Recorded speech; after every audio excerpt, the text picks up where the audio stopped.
It's Tuesday the 7th of March 2017 and I'm at Petts Wood to do a walk along London Loop.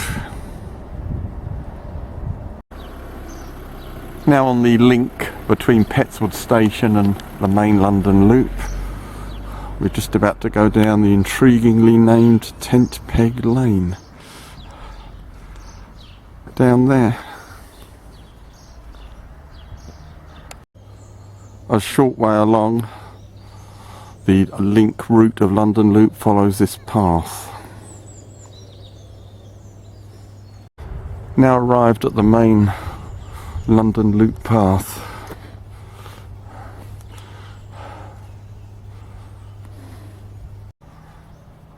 London Loop takes this left fork along the edge of Jubilee Park. Good views of Jubilee Park, named after the Queen's Silver Jubilee 1977. And there's London Loop ahead. Further on, the loop enters this woodland.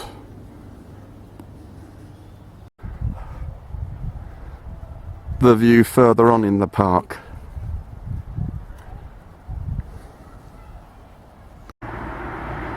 We now come to this main road, Southborough Lane, and take the road ahead. Past this pleasant green roundabout area, but we continue straight on. Another green roundabout, again we continue ahead. At the end of the road, we turn left into Crofton Wood.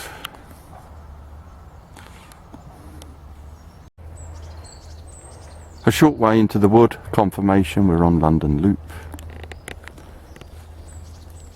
And that's the path ahead.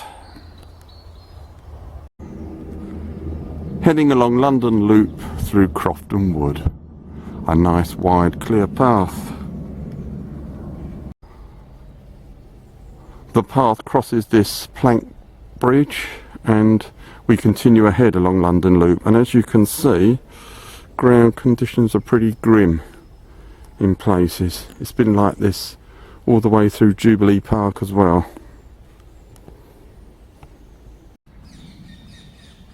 Still continuing through the woods on London Loop, and as you can see, the sun's come out now.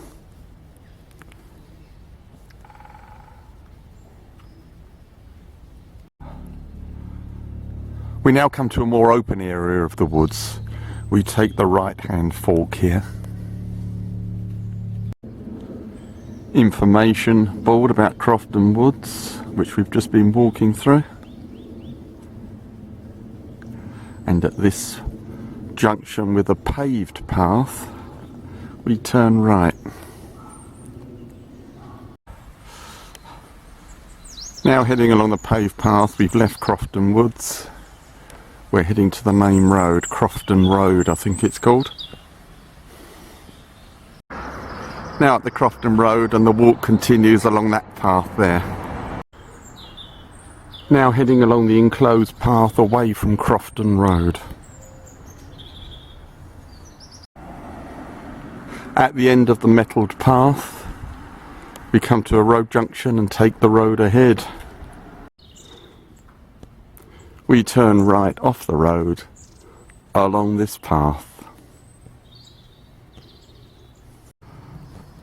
Further on, the path goes through Darwick Wood. At this junction, London Loop turns left down there. We come to this great viewpoint and London Loop goes along that clear path there, bearing right. The place with the view in the last clip is apparently called Tendon Meadow.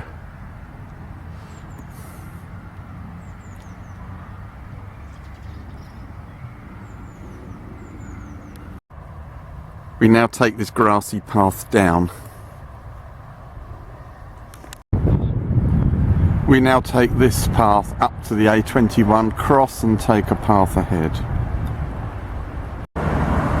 This is a view of the path opposite, the A21. Leads out to a road which we follow into Farnborough village. Now in Farnborough village.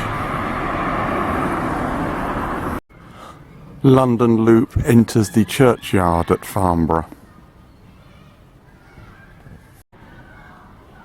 Apparently we're on something called the footprint trail as well as London Loop.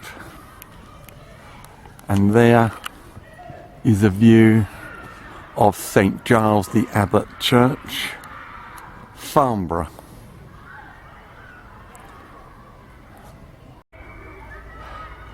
Fascinating sign on the church at Farnborough.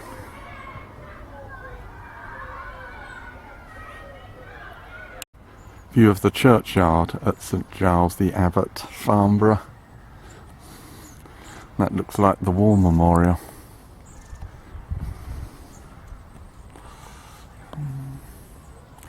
I think that's another London Loop walker.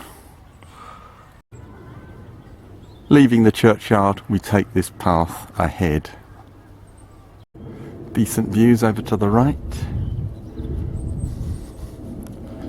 And indeed, along the route of the London Loop, which follows this clear path. The path enters woodlands. We're in the area known as High Elms now.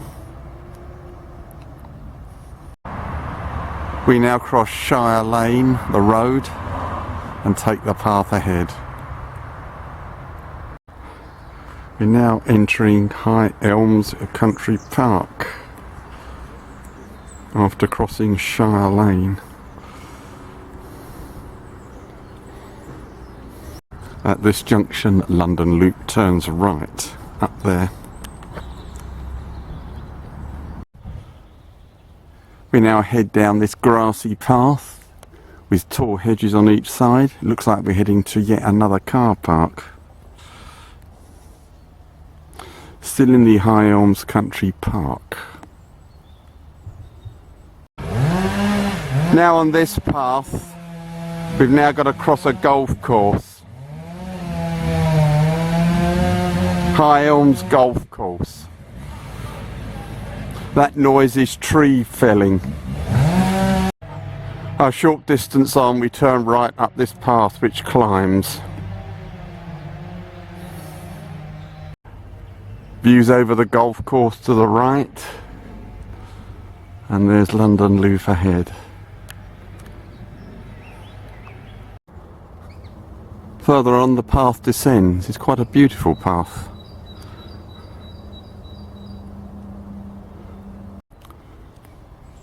The path now descends more steeply to join a road. London Loop turns left on the road for about 100 yards and then turns right up this path known as Bogy Lane.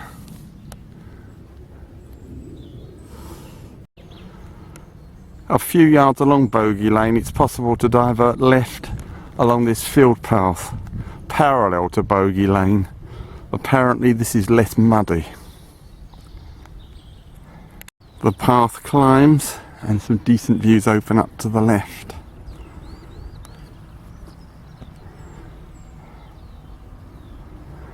We now have to rejoin Bogy Lane and follow it down that hedged track.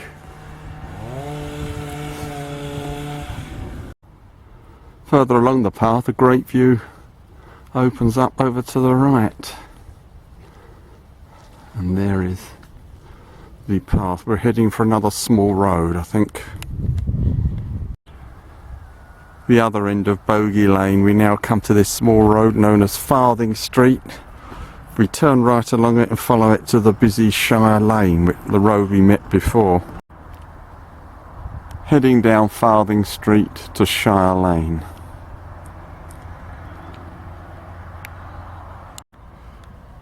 Now at the end of Farthing Street, and there is Shire Lane. Fortunately there's a permissive path we can cross and turn left beside the road along that permissive path. Now on the path beside the road, I'm pointing straight into the sun here. The path turns right to lead away from the road. The path turns left to parallel the road again, although further away from it than it was before. We finally turn right along this path to go right away from the road. Further up the path, a fabulous view opens up over to the right.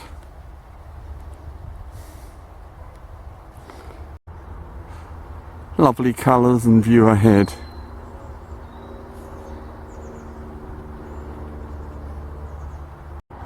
Sign for the Wilberforce oak.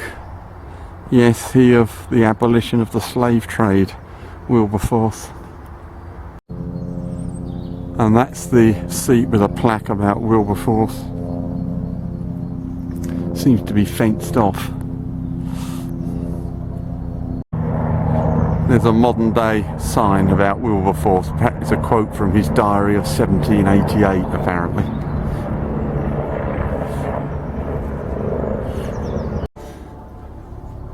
Now heading along the path towards the A233 Westerham Road, a main road. Further on, the path straightens out. We're almost at the main road now. That's looking back the way I've just come along the path. Now at the main A233, we cross it to a path opposite. On the other side of the road, we're now entering Keston Common. Now on the path through Keston Common, running parallel to the A233. We're heading for Keston Ponds. London Loop sign on Keston Common, and great views. And there's the path ahead. Now passing Caesar's Well. Apparently it's the source of the River Ravensbourne.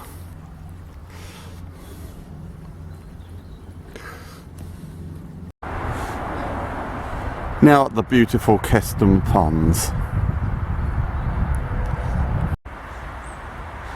And there's a major London Loop sign, Jubilee Country Park, 7.5 miles, that's where we started.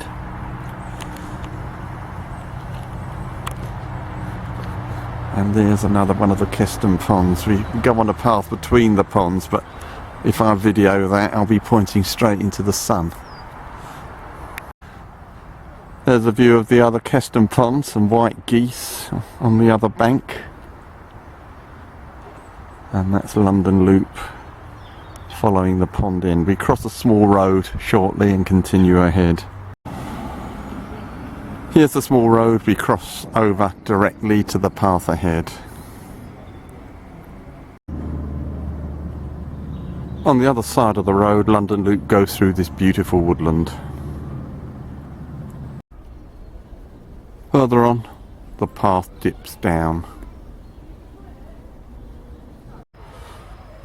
We follow that road ahead into Keston Village.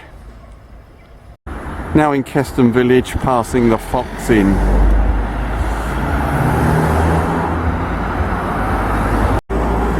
There's the village sign for Keston.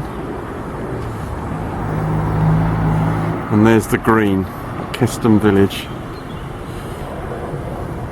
At this point, London Loop enters West Wickham Common along that path.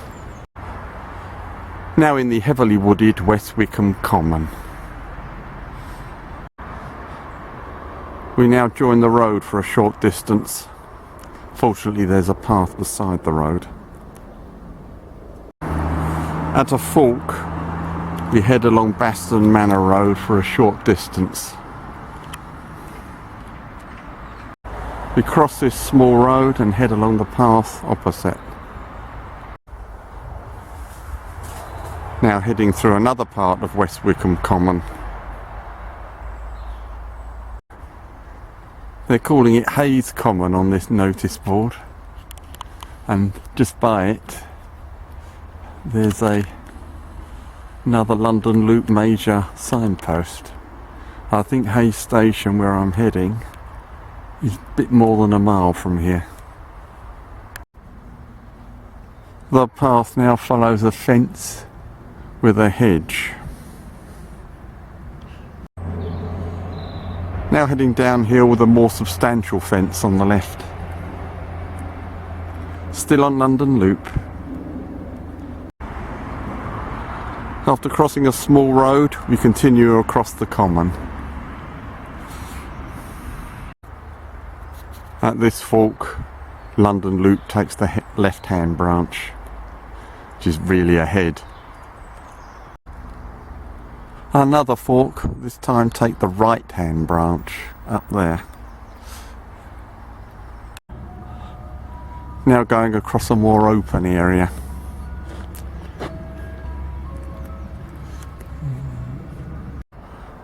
Over to the left, this view briefly opens up. At this fork, London Loop keeps ahead. We don't go down there. We keep ahead down that way, and we're coming to the edge of West Wickham Common now. Now at the edge of West Wickham Common.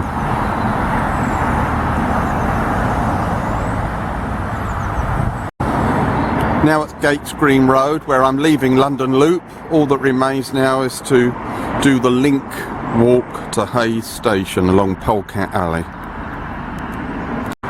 Now entering Polecat Alley, up there heading for Hayes. The ups and downs of Polecat Alley. Now heading down Station Hill, down there to Hayes Station.